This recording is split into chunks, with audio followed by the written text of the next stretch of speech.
Hello YouTube, it is Toy Adventures. Finally, we are back again. Guys, it has been a while, I know, and it has been a rough journey, but we are finally back. For those of you that don't know, I've been away at the hospital dealing with some personal medical issues, but I seem to be at the other side of the tunnel now, so I promised you guys once recovery was pretty much done, I'd be getting back into movies. And while I'm not fully recovered, I am recovered enough to where I feel comfortable recording again and going out and making movies again. It's not going to be easy like it used to be, but that's only going to last another 3 weeks. And after that, I'll be right back to normal. So I wanted to make sure I got another video out just to say hi to you guys and, of course, do a review. I've been looking for this, but I've had trouble finding it. Just none of the targets around me got it until recently. So guys, today I finally get to take a look at the Mission Mayhem truck set. So this is we have the Humvee Snagger at home meme, but physicalized. It is, it has the heart and soul of the Humvee Snagger, if I can get a good angle on it. But it's really not the Humvee, but it gives me hope.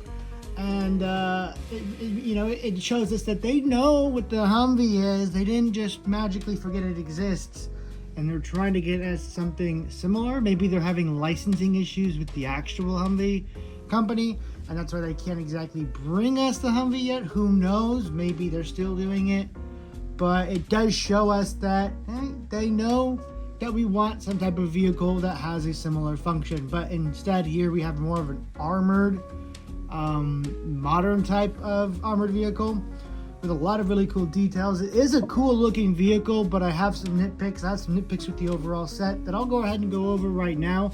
I feel like this actually is one of those sets that really could have benefited from having a mercenary in there. I know they always got to have a dinosaur. I've accepted that. It's because, this might be some kid's first ever foray into the Jurassic World toy line. You got to make sure he has a dinosaur in a dinosaur themed toy line. So that is of course going to be there. I just wish it came with the Merc, because I actually feel like this as a vehicle is army buildable. You could buy a few of these, maybe customize a couple of them, make a few engine ones, make a few Jurassic Park ones, and it'd be really neat just to have a mercenary that you could build up a force of. So I feel like a driver figure should have been included, but other than that, this is a solid little package. You get the vehicle, its main weaponry, and a dinosaur to capture.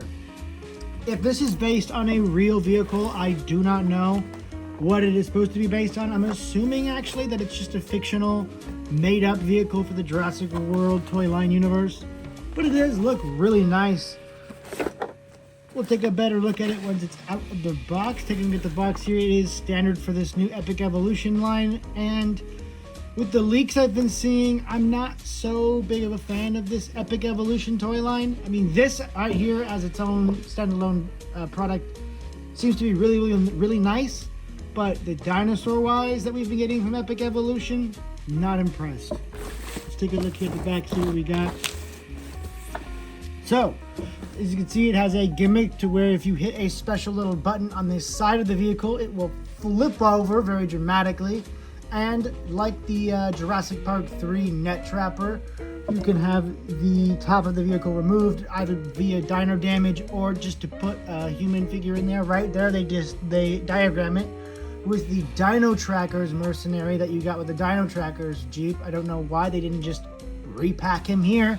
Would have been perfect, and I really think they should have. Down here you can see the little attack packs. The single-carded smaller dinosaur figures, those I don't have an issue with. It's the larger figures like, well, the upcoming Tyrannosaurus, the Allosaurus, the Triceratops. They just have these really silly sculpts and these really goofy gimmicks that I'm not a big fan of. So yeah, not a big fan of the Epic Evolution as a whole, but there are of course exceptions. We have the Ionosaurus here. I don't know if this is the first of the Dinosaurs in the line. I just kind of fell out of the smaller dinosaurs. Unless they're really impressive, I don't get the smaller ones anymore. There's just no point. I feel like they're just kind of there to distract us in between the real prize, which is the Hammond Collection releases. So I really don't mess with the smaller dinosaurs, again, unless I think the sculpts are superior, the paint jobs are really nice, or I really like the dinosaur specifically. That being said, of the vehicles Mattel has introduced in their own original vehicle line, meaning one's not from a movie, this one looks to be the coolest. So let's go ahead and open it up and see what it is actually like. Alright, so here's everything you get within this little set. You get the vehicle, the actual grabby bit, and the Dinosaurs, which is what we're going to take a look at first.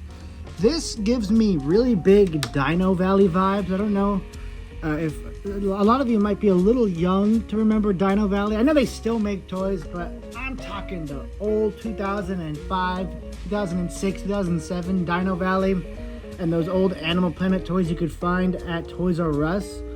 Those classic Chat Made. The new ones do not compare to the older classic Chat Made. And I mean, you know, 2006, 7, 5. Those are the glory days of Chat Made dinosaurs. And this really gives me that kind of vibe color-wise. But it is a really nice color scheme. So I do mean it as a compliment. Very nice green with the darker green going up on top, giving it a nice earthy feel to it. With this greenish gray, actually more of just ashy gray head with the really nice yellow highlights and a very nicely finely printed orange eye. Very nicely done on both sides. I actually really like this one. This is a very nicely looking painted dinosaur, which is, well, not painted, printed, but design wise, I feel like they put the simplicity to use here. So, yeah, for just a pack-in, this one is nice to have, and I doubt the actual Dinosaurs that they release on its own is going to be able to compare, because, I don't know, this is just really nice. Anyway, let's get on to the real meat and potatoes of the set. The vehicle. It's not given a name, so we're just going to call it the vehicle. First things first, it has really nice suspension. It can go... feels like a warthog almost from Halo. So this thing can go over rocks, grass, pretty much anything. It's gonna have a really fun time. Really nice suspension in there. Plastic wheels, unfortunately, but that's all right. But you do have a lot of really nice detail going on. All these different hatches and simulated carrying cases and whatnot. To put figures in, you would lift the top up. There are no opening doors, which is probably my only gripe with this thing, is that there is no opening doors. But that's all right. You could also have a figure be up here in the, you know, kind of observation spot, little tank commander hatch.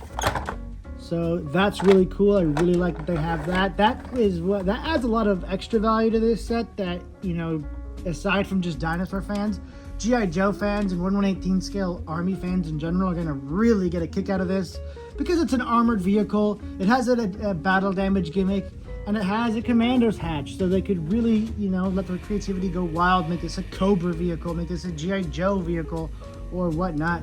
So that is what I think is a big strength of Mattel's Jurassic World vehicles is that they can be adapted for non-dinosaur or Jurassic related properties, just on the virtue that, well, when you're gonna deal with dinosaurs, you want heavy-duty equipment. So, you know, they both lean into each other. They work with each other. Just as you could use a military Humvee in a dinosaur situation, you could use a dinosaur Humvee in a military situation. So that's why I really feel that these vehicles show that Mattel is still very confident in the line, and, well, I hope they keep doing it, because they can be used for both, you know?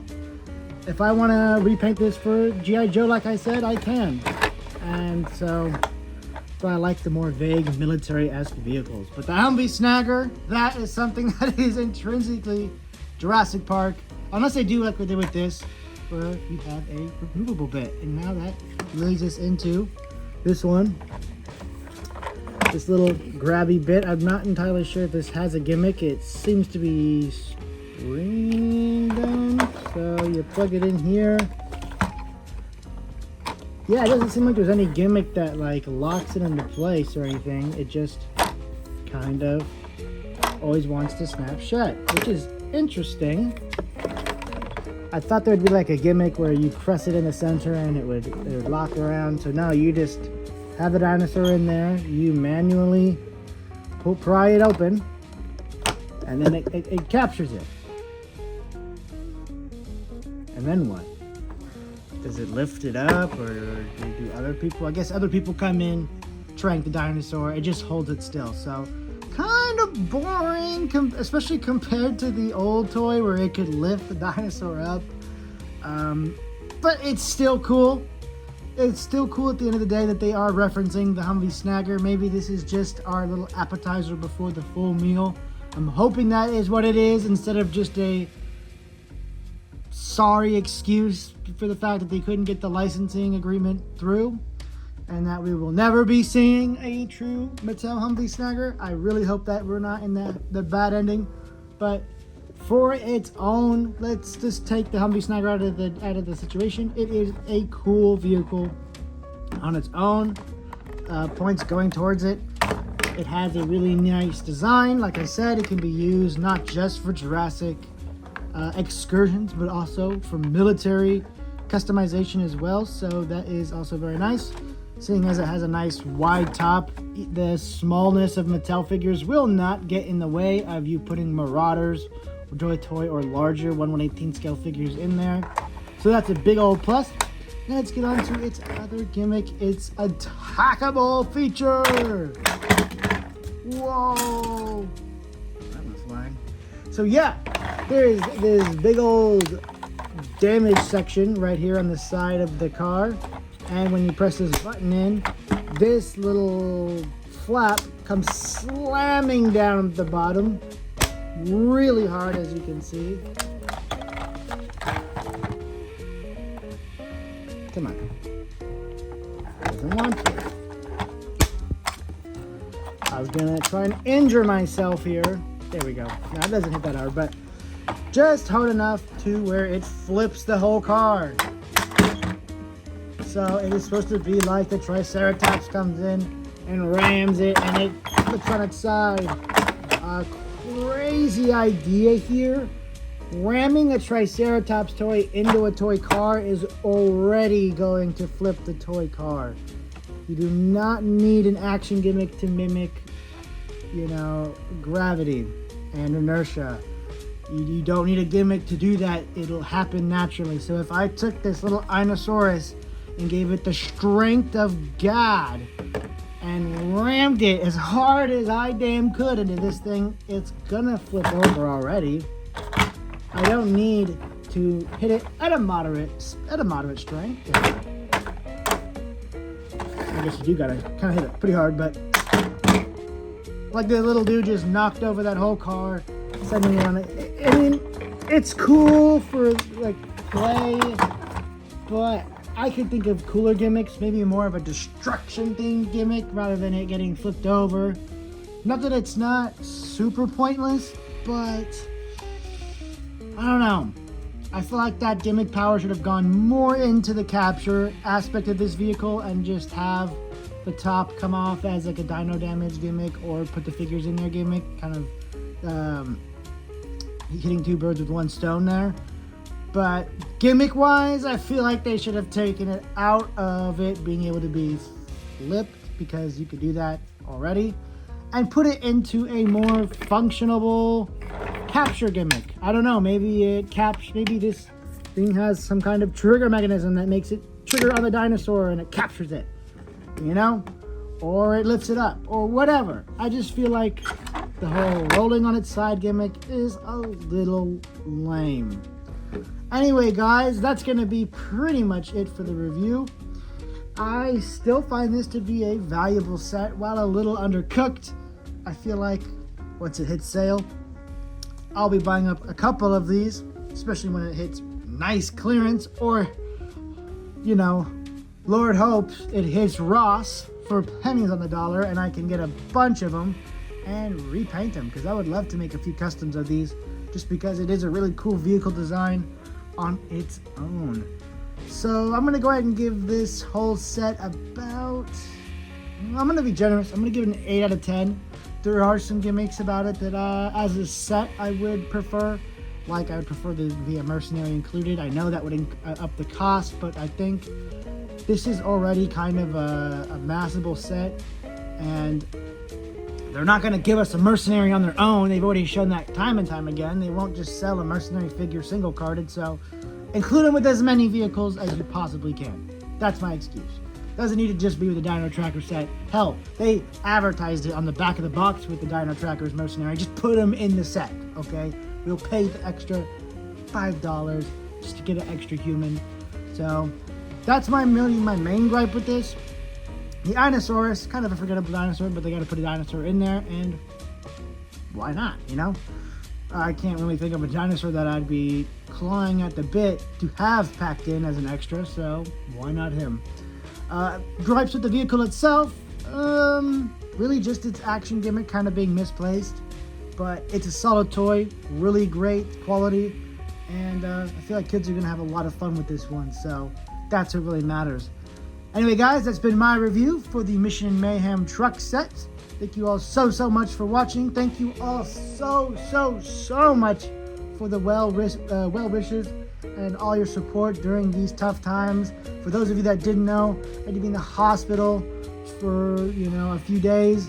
I was having some pretty serious surgery done to my abdomen to help fix my intestines and whatnot, and the recovery's been painful and crippling, but I have recovered, and there's not going to be as many of these constant anxiety-induced panic attacks and anxiety-inducing doctor's appointments. So we're at the end of the tunnel, guys, and now I can focus fully on the channel. So do expect some toy movies coming next week, the week after that, and yeah, basically what I'm saying is, guys, we are so back.